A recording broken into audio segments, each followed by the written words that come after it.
The CEO fired a single dad janitor for singing a bet her autistic daughter only slept to his voice. The silence in her daughter's bedroom was suffocating. Margaret Chen pressed her back against the hallway wall, listening to 7-year-old Emma's muffled sobs through the closed door. For 3 weeks now, every bedtime had been a battle of tears, tantrums, and sleepless nights that stretched until dawn. Margaret's heart shattered a little more each evening as she watched her autistic daughter retreat further into herself, refusing comfort, rejecting every lullaby and gentle touch that had once brought peace. Margaret had fired him without a second thought. Marcus Williams, the night janitor who had dared to sing while cleaning the executive floors of Chen Industries. Unprofessional behavior, she had written in his termination letter, her pen slashing across the paper with the cold efficiency that had built her tech empire. She was the CEO who demanded perfection, who tolerated no disruption to the pristine corporate environment she had crafted. When her assistant complained about inappropriate singing echoing through the building after hours, Margaret's response was swift and merciless. She never imagined that the gentle voice drifting through the ventilation system had become her daughter's only pathway to sleep. Marcus had been cleaning Chen Industries' 42nd floor for nearly 2 years, working the graveyard shift to support his 8-year-old son, Devin. The job wasn't glamorous, emptying trash cans, mopping floors, and wiping down conference room tables that had hosted million-dollar deals. But it paid enough to cover rent on their small apartment and Devin's after-school care while Marcus attended community college during the day, chasing a degree in education that felt both impossible and essential. He sang while he worked because silence felt too heavy. Soft melodies his grandmother had hummed while braiding his hair, gospel hymns that reminded him of Sunday mornings when life made sense, and gentle lullabies he had sung to Devin during those first terrifying months as a single father. The empty building absorbed his voice like a prayer, and Marcus found comfort in the echo of his own hope bouncing off polished walls. Margaret's penthouse apartment sat directly above the Chen Industries building, connected by a private elevator that allowed her to slip between home and office with seamless efficiency. The building's ventilation system, designed to circulate air throughout the structure, carried Marcus's nighttime serenades up to the 43rd floor, where they filtered through Emma's bedroom vent like a whispered promise. Emma had always been sensitive to sound. Sudden noises sent her into spirals of anxiety, crowded spaces overwhelmed her delicate nervous system, and most music felt like chaos against her skin. But Marcus's voice was different. Warm honey poured over broken glass, smooth enough to calm the jagged edges of her daily struggles. Without knowing his name or seeing his face, Emma had found her anchor in the gentle bass notes that rose through the floor each night around 9 o'clock.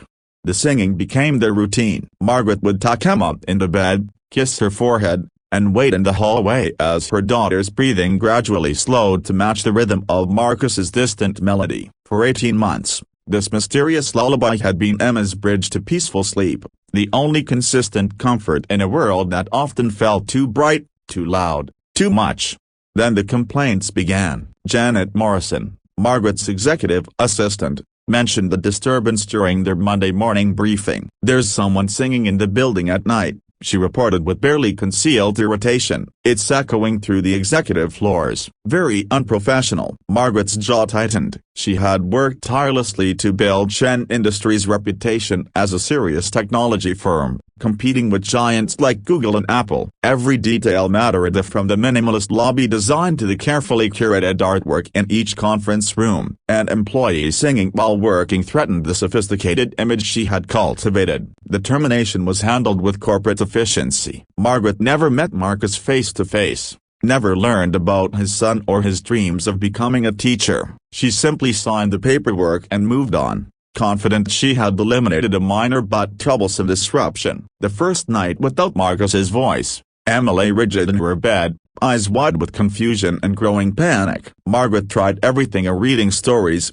playing classical music, even attempting to sing the same lullabies that had worked years earlier. Nothing penetrated Emma's distress. By 3 in the morning, both mother and daughter were crying, exhausted and desperate for the comfort that had vanished without explanation. Days blurred into weeks of sleepless nights. Emma's behavior deteriorated rapidly. She became more withdrawn at school, couldn't focus on her therapy sessions, and developed dark circles under her eyes that made Margaret's chest ache with guilt she couldn't understand. The child who had been making remarkable progress in social situations suddenly refused to speak to anyone except her mother, and even those conversations became increasingly rare. Margaret threw herself deeper into work, attending board meetings on 3 hours of sleep and making decisions through a haze of exhaustion. She hired a series of night nurses, sleep specialists, and child psychologists, each offering expensive solutions that failed to address the mysterious void in Emma's world. Dr. Sarah Kellerman, Emma's developmental pediatrician, suggested a radical approach during their third consultation in as many weeks. Sometimes children with autism form attachments to specific sensory experiences, she explained, watching Emma rock silently in the corner chair. If something in her environment has changed recently, we need to identify what's missing. Margaret's mind raced backward through the previous month, searching for changes in their routine. New medication, number. Different foods, number. Schedule modifications, number. Then, like a punch to the stomach, she remembered signing the termination papers for the night janitor who had been singing in the building. The realization hit her with devastating clarity. She had fired Emma's source of comfort without understanding the connection. Her daughter's mysterious ability to fall asleep each night hadn't been coincidence. It had been Marcus Williams' unintentional gift, delivered through heating vents and corporate infrastructure with the reliability of sunrise. Finding Marcus took 3 days of frantic searching. Margaret's private investigator located him working double shifts at 2 different office buildings across town, trying to replace the income he had lost when she fired him. His son Devon was struggling too, staying up late worrying about money, his grades slipping as exhaustion took hold of their small family. Margaret stood outside Marcus's apartment building on a rain-soaked Thursday evening, her designer coat inappropriate for the working-class neighborhood, her confidence shaken by the weight of unintended consequences. When Marcus opened the door, his face cycled through confusion, recognition, and guarded wariness. "Mr. Williams," she began, her voice smaller than she had ever heard it sound. "I need to explain something to you, and then I need to ask for your help." In his modest living room, surrounded by Devon's homework and the evidence of a life lived paycheck to paycheck, Margaret told Marcus about Emma. She described the sleepless nights, the regression in her daughter's progress, and the devastating realization that his singing had been the key to Emma's peace. Her voice cracked as she explained how her corporate decision had inadvertently destroyed her daughter's only consistent source of comfort.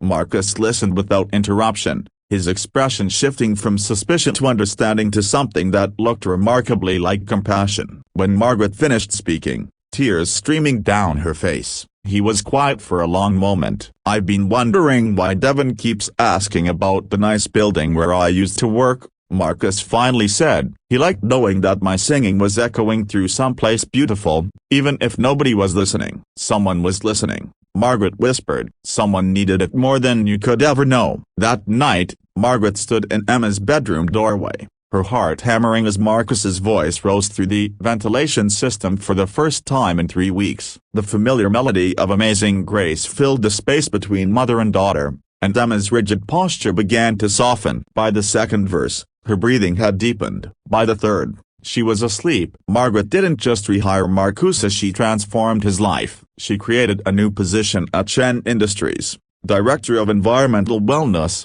responsible for maintaining the company's commitment to employee mental health and sensory-friendly spaces. His salary tripled, his benefits included full college tuition coverage, and his schedule allowed him to pick up Devon from school each afternoon. But more than that, Margaret learned to see her building differently. She installed comfortable quiet rooms for employees who needed sensory breaks, implemented policies that accommodated neurodivergent staff members, and began to understand that true professionalism wasn't about sterile perfection, it was about creating spaces where human beings could thrive. Emma's progress accelerated beyond anyone's expectations. Knowing that Marcus's voice would be there each night gave her the security to explore new challenges during the day. She began speaking more in her therapy sessions, made her first friend at school, and started asking her mother about the man who sang her to sleep.